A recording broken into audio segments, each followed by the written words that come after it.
Hello అండి, అందరూ బాగున్నారా? నేనైతే చాలా చాలా బాగున్నాను. ఈరోజైతే మీ అందరికీ ఎంతో సులువుగా రాగి ముద్ద అలాగే కోడి పులుసు ఈజీగా ఎలా చేయాలో చూపించేస్తాను చూడండి. ఇది నా స్టైల్లో రాగి ముద్ద కోడి కూర ఎలా చేయాలో చూపిస్తాను. చాలా సింపుల్గా చాలా తక్కువ ఇంగ్రీడియంట్స్తో చాలా సులువుగా అయితే చేసేయచ్చండి. ఈ వీడియో చూస్తే మీకే అనిపిస్తుంది, ఏంటి ఎంత ఈజీయా, రాగి ముద్ద చేయడం ఎంత ఈజీయా, చాలా కష్టం అనుకున్నామే అనుకుంటూ ఉంటారు. కానీ చాలా సులువండి రాగి ముద్ద చేయడం. మనం అప్పుడప్పుడు రాగి ముద్ద తింటే మన హెల్త్కి కూడా చాలా మంచిదనమాట. దానికోసం ఫస్ట్ అయితే కోడి కూర అయితే చూసేద్దాం. ఇదైతే 1/2 కిలో చికెన్ అండి, మామూలు చికెన్ అనమాట. అంటే బ్రాయిలర్ చికెన్, నాటుకోడి అయితే కాదు. ఇది శుభ్రంగా 2 సార్లు కడిగిన తర్వాత కొద్దిగా పసుపు, అలాగే రుచికి తగినంత కారం, రుచికి తగినంత ఉప్పు వేయాలి. వేసి అలాగే 2 టేబుల్ స్పూన్ల పెరుగు కూడా వేసుకోవాలి. వేసిన తర్వాత ఒక సగం చెక్క నిమ్మరసం అయితే పిండాలి. పిండి ఇదంతా చక్కగా మిక్స్ అయ్యేలా కలపాలి. మొత్తం ముక్కలకంతా బాగా పట్టేలా అయితే కలపాలన్నమాట. మనం బయట నుంచి కొన్న ఆర్టిఫిషియల్ మసాలాస్ ఏమి కూడా దీంట్లో వాడలేదండి. మూత పెట్టి పక్కన పెట్టుకోవాలి 1 గంట సేపు, లేదంటే అరగంట అయినా సరే.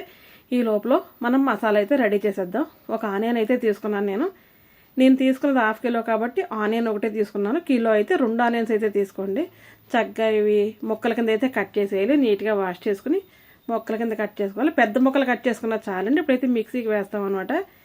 మిక్సీలో ఆనియన్ వేసి చిన్న అల్లం ముక్క కూడా వేసుకోవాలి. వేసి అలాగే కొన్ని వెల్లుల్లి రబ్బలు, 1 టేబుల్ స్పూన్ జీలకర్ర, 1 టేబుల్ స్పూన్ ధనియాలు, ఒక 5-6 లవంగ, అలాగే చిన్న దాల్చిన చెక్క, 1 ఇలాచి వేసి మనం మిక్సీ అయితే పట్టుకోవాలండి ఇలాగా.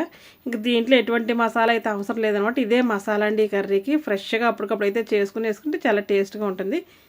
ఇప్పుడైతే స్టవ్ మీద అయితే ప్యాన్ పెట్టేసి ప్యాన్లో 1-2 టేబుల్ స్పూన్లు ఆయిల్ అయితే వేసుకోవాలి. వేసిన తర్వాత ఆయిల్ కొద్దిగా వేడైన తర్వాత మనం పేస్ట్ చేసిన ఆనియన్ పేస్ట్ అయితే ఉంది కదండి, ఇదైతే ఫస్ట్ అయితే ఇది వేసి అయితే ఫ్రై చేసుకోవాలి. మనం మూత పెట్టుకుని కలుపుకుంటూ పచ్చివాసన పోయే వరకు అయితే ఫ్రై చేసుకోవాలి. ఇదే మసాలా సరిపోతుందండి ఈ కర్రీలోకి. చాలా ఈజీ ప్రాసెస్ అనమాట ఇదైతే కనుక. అలాగే చాలా టేస్ట్గా అయితే ఉంటుందండి. ఆనియన్ ఫ్రై అయిన తర్వాత దీంట్లో మనం మ్యారినేట్ చేసి పెట్టుకుని చికెన్ అంతా వేసి మరొకసారి అయితే బాగా కలుపుకోవాలి. ఇలా కలిపిన తర్వాత కొంచెం సేపు మూత పెట్టేసి మధ్యలో కలుపుకుంటూ మనం ఫ్రై చేస్తూ ఉండాలండి. వాటర్లో అయితే వస్తుంది కదా, మనం మీడియం ఫ్లేమ్లో పెట్టుకుని అయితే ఫ్రై చేసుకోవాలండి. హైలో పెడితే కనుక తొందరగా వాటర్ అయితే అయిపోతుంది. ఇలాగ ఆయిల్ అయితే తేరాలన్నమాట. అంటే ఆయిల్ పైకి అయితే రావాలి, అలాగా ఆయిల్ రిలీజ్ అవ్వాలన్నమాట. ఇలా రిలీజ్ అయిన తర్వాత మరొకసారి అయితే ఫ్రై చేసి మళ్ళీ మూత అయితే పెట్టుకోవాలి. మధ్యలో కలుపుకుంటూ ఫ్రై చేసుకుంటూ పెట్టుకోవాలండి. ఇలా మన చికెన్ పీసు చక్కగా ఫ్రై అయితే కర్రీ అయితే టేస్ట్గా ఉంటుందండి. ఫ్రై అవ్వకుండా కనుక వాటర్ వేసేస్తే పచ్చి వాసన వస్తూ టేస్ట్ అయితే అస్సలు బాగుండదు అనమాట. దానికోసం మనం చికెన్ ఫ్రై చేయడంలోనే మన కర్రీ టేస్ట్ అయితే తెలిసిపోతుంది అనమాట. ఇప్పుడు మరొకసారి అయితే మూత పెట్టుకోవాలి. చూసారా, ఆయిల్ అంతా సెపరేట్గా అయిపోతుంది కదా. ఇలా అయితే ఫ్రై చేసుకోవాలి మనం. ఇది ఫ్రై అవుతూ ఉంటే ఇంట్లో అసలు మంచి స్మెల్, వెంటనే తినేయాలన్నట్టయితే అనిపిస్తుందండి నాకు. ఇప్పుడైతే మనం చికెన్ మ్యారినేట్ చేసిన గిన్నెలోనే మసాలా ఉంది కదా, దాంట్లో గ్లాస్ వాటర్ వేసి మొత్తం అంతా ఈ కర్రీలో అయితే వేసేసుకోవాలి. వేసిన తర్వాత ఈ వాటర్ అయితే సరిపోదండి, ఎందుకంటే రాగి ముద్దకి కొద్దిగా పల్చగా అయితే ఉండాలి కూర. కొద్దిగా వాటర్ కూడా యాడ్ చేయాలి. ఇప్పుడు కొద్దిగా వాటర్ యాడ్ చేసిన తర్వాత మరొకసారి కలుపుకుని ఇప్పుడు సాల్ట్ కారం సరిపోయింది లేదో చూసుకోండి. చూసుకున్న తర్వాత కొద్దిగా కొత్తిమీర అయితే ఇప్పుడు వేయాలి. కొత్తిమీర ఎప్పుడు లాస్ట్లో వేస్తూ ఉంటాం కదా, అలా కాకుండా మధ్యలో కూడా ఒకసారి వేస్తే కనుక కొత్తిమీర ఫ్లేవర్ అంతా పీసెస్కి కర్రీకి బాగా పడుతుందంటే. లాస్ట్లో వేస్తుంది ఏంటంటే గార్నిష్కి తప్ప, దానివల్ల అయితే పెద్దగా యూజ్ ఉండదు అని నాకైతే అనిపిస్తుంది. ఇప్పుడైతే మూత పెట్టి బాగా ఉడకనివ్వాలన్నమాట. ఇది ఇలా ఉడికి మధ్యలో కలుపుకుంటూ చూస్తూ ఉండాలండి. గ్రేవీ అయితే ఇంకా పలచగా ఉంది కదా, చికెన్ కూడా ఇంకా కొద్దిగా అయితే ఉడకాలి. ఇప్పుడు మరొకసారి కలుపుకుని మూత పెట్టి ఇంకా కొద్దిగా దగ్గరగా అయితే ఉడకనివ్వాలండి. ఇలా ఆయిల్ సెపరేట్ అయ్యే వరకు అయితే ఉడికించుకోవాలి. గ్రేవీ ఇలా ఉన్నప్పుడే మనం స్టవ్ అయితే ఆపేసుకోవాలండి. ఇలా అయితే కుక్ అయిపోయినట్లే మనకి. ఎందుకంటే ఇంకా గట్టిగా ఉంటే రాగి ముద్దలో తినడానికి రాదు. రాగి ముద్దకి కర్రీ అయితే కొద్దిగా గ్రేవీగా అయితే ఉండాలి.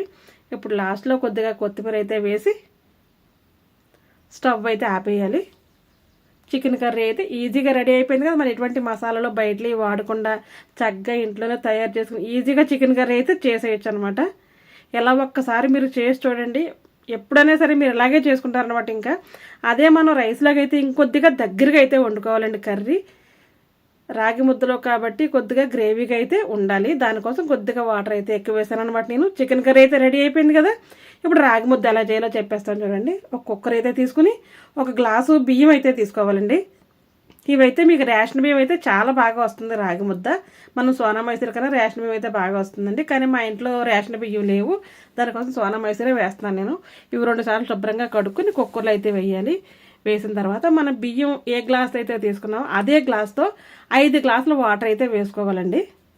5 గ్లాసుల వాటర్ వేసుకుని కొద్దిగా సాల్ట్ కూడా వేసుకోవాలి. అలాగే ఎక్కువగా వేసుకోకూడదు, ఎందుకంటే కర్రీలో ఆల్రెడీ సాల్ట్ వేసాం కాబట్టి కొద్దిగా వేసుకోవాలి.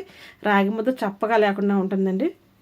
దీన్నే రాగి సంకటి అని కూడా అంటారు. మనమైతే రాగి ముద్ద అంటాం, కొంతమంది రాగి సంగటి అని అంటారు. ఒక్కొక్క ఏరియాలో ఒక్కొక్క రకంగా అయితే పిలుస్తూ ఉంటారు కదా. బాగా మిక్స్ చేసేసుకుని ఇప్పుడు లిడ్ అయితే పెట్టేసి మనం ఒక 5 విజిల్స్ అయితే రానివ్వాలండి. 1, 2 కాదు 5 విజిల్స్ రానివ్వాలి. ఎందుకంటే కుక్కర్లో ఉన్న రైస్ బాగా మెత్తగా చిమిడిపోయినట్టు అయితే మాత్రం ఉడికిపోవాలి. పలుకు మీద అయితే అస్సలు ఉండకూడదు. దానికోసం ఒక 5 విజిల్స్ అయితే రానివ్వాలి. వాటర్ ఎక్కువగా పోసాం కాబట్టి లిడ్లోంచి అయితే బయటకు వస్తుంది. అయినా సరే నో ప్రాబ్లం. అన్నం అయితే మెత్తగా ఉడికిపోయింది కదా. ఇలా వాటరీగా ఉన్నప్పుడు మనం ఒక బౌలు రాగి పిండి అయితే తీసుకుని దాంట్లో వేయాలి. స్టవ్ అయితే ఆపేసే ఉండాలండి, ఆన్ అయితే చేయకూడదు. చక్కగా ఒక గరిటె కానీ పప్పు గుత్తి కానీ తీసుకుని మనం మిక్స్ చేస్తూ ఉండాలి. సరిపోకపోతే ఇంకా కొద్దిగా రాగిపిండి వేసుకుని గరిటెతో చక్కగా కలుపుకోవాలి. కలిపే విధానం ఎలా ఉండాలంటే, అన్నం ఉంది కదా దాంట్లో బియ్యంతో ఉండే అన్నం, ఆ అన్నం కూడా మెత్తగా ఈ పిండిలో అయితే మిక్స్ అయిపోవాలండి. అన్నం చాలా నూకలా అయితే అయిపోవాలన్నమాట. ఇది మొత్తం అయితే చక్కగా మిక్స్ చేసుకోవాలి. నేనైతే 3 కోసమే చేస్తున్నాను కాబట్టి ఇలా అయితే సరిపోయింది ఈ క్వాంటిటీ. ఎక్కువగా కావాలంటే ఎక్కువ క్వాంటిటీ అయితే ప్రిపేర్ చేసుకోవచ్చండి. మనం కొడగరిటె వెనక్కి తిప్పి మనం చక్కగా మసాజ్ కింద చేయాలన్నమాట. అదైతే ఒక గిన్నెలో అయితే పెట్టుకుని గోరువెచ్చగా ఉన్నప్పుడు, వేడిగా ఉంటే మనం చేయలేం కాబట్టి గోరువెచ్చగా ఉన్నప్పుడు మనకి ఏ సైజు ముద్దలు కావాలో చూసుకుని ఒక బౌల్లో కొలతగా వేసుకోవచ్చు, లేదంటే బౌల్లో వేసి రౌండ్గా చేసుకోవచ్చు. బౌల్లో వేయకపోతే ప్లేట్లో వేసుకోవడం ఎలా వేసుకోవాలో చూపిస్తాను చూడండి మీకు. ముద్ద మన ఇష్టం అనమాట. మన టేస్ట్కి తగ్గట్టు అయితే మన షేప్కి తగ్గట్టు అయితే చేసుకోవాలన్నమాట. లేదంటే ఇలా స్పూన్తో మనం హాట్ బాక్స్లో పెట్టుకుని స్పూన్తో పెట్టుకు తినేస్తామంటే అలా కూడా తినేయచ్చండి. ఎలా చేసుకోవాలని లేదు. కానీ దీనికి రాగి ముద్ద అని పేరు వచ్చింది కాబట్టి కంపల్సరీగా ముద్ద చేసుకుంటేనే బాగుంటుందని నా ఉద్దేశం. ఇలా ప్లేట్లో పెట్టి రౌండ్గా తిప్పేస్తే గోరువెచ్చగా ఇలాగ ఒక బాల్లో అయితే రెడీ అయిపోతుందండి. ఇది వేడివేడిగా తింటే చాలా బాగుంటుంది. కానీ వేడిగా అందరూ ఒకేసారి తినాలంటే అవ్వదు కాబట్టి మనం హాట్ బాక్స్లో అయితే పెట్టుకోవచ్చు అనమాట. వేడిగా అయితే ఉంటుంది. నేను అలాగే చేసి చక్కగా ఒక 3 ముద్దలు అయితే చేసుకున్నాం. మా ముగ్గురికి ఒక్కొక్కరికి ఒక ముద్ద సరిపోతుందండి. అలాగే కొద్దిగా రైస్ కూడా తింటాం అన్నట్టు మేము. దానికోసం ఒక్కొక్కటి అయితే చేసుకుని హాట్ బాక్స్లో అయితే పెట్టేసి ఇలా మూత పెట్టేసామంటే చక్కగా కోడి కూర వేసుకుని రాగి ముద్దతో తింటే కనుక అసలు చాలా బాగుంటుందండి. మంచి టేస్ట్గా అయితే ఉంటుందన్నమాట. నేను అలాగే చాలాసార్లు ఎక్కువగా చికెన్ తీసుకొచ్చినప్పుడు చేస్తూ ఉంటానండి. మా వారు కూడా నువ్వు రాగి ముద్ద చెయ్యి అని అంటూ ఉంటారండి. అందుకోసం నేను చేస్తూ ఉంటానన్నమాట. ఆనియన్స్ లెమన్తో సర్వ్ చేసుకుని తింటే కనుక ఎమ్మిగా ఉంటుందండి, చాలా బాగుంటుంది. ఇదైతే నా స్టైల్ అండి రాగి ముద్ద కోడికూర. మీ స్టైల్ అయితే మీరు ఎలా చేస్తారో నాకు కమెంట్ బాక్స్లో కామెంట్ అయితే చెయ్యండి. నిమ్మరసం పిండుకుని ఆనియన్తో తింటే కనుక చాలా బాగుంటుందండి. కర్రీగా మాత్రం ఇలా గ్రేవీగానే ఉండాలి కొద్దిగా. ఇప్పుడు మా వారికి అయితే ఈ రాగి ముద్ద అయితే పెడతాను. ఆయన రియాక్షన్ ఏంటి, ఆయన ఏమంటున్నారో చూసేద్దాం. ఇప్పుడైతే ఆయన అయితే తింటారు, ఎలా ఉందో చెప్తారు చూడండి మీకు. ఎందుకంటే ఆయన మాటల్లో చెప్పరు కాబట్టి చేతల్లో చెప్తారు. అదైతే కనుక నేను మీకు మాటల్లో కన్వర్ట్ చేసి అయితే చెప్తాను అనమాట. రాగి ముద్దపై ఇలా కర్రీ వేసుకుని తింటే చాలా బాగుంటుందండి. మనం బౌల్లో ముంచుకునే కన్నా ప్లేట్లో కానీ లేదంటే ఇలా ముద్ద మీద కానీ పోసుకుంటే చాలా బాగుంటుంది. ఈ రాగి ముద్దకి ఎక్కువగా కర్రీ ఎక్కువ పడుతుందండి, అందుకు ఎక్కువ కర్రీ అయితే చేసుకోవాలన్నమాట. మా వారైతే చాలా బాగుంది, సూపర్గా ఉంది, ఈరోజు టేస్ట్ భలే వచ్చిందని అంటున్నారు. అప్పటికప్పుడు ఫ్రెష్గా మసాలా అలా చేస్తే కనుక టేస్ట్ చాలా బాగుంటుందండి. అదే మనం ఫ్రిడ్జ్లో చేస్తే ఆ టేస్ట్ అయితే వేరేగా వస్తుంది, నిలవ పెట్టింది వేస్తే వేరేగా అయితే వస్తుంది అనమాట. సూపర్గా ఉందని మాత్రం అంటున్నారనమాట.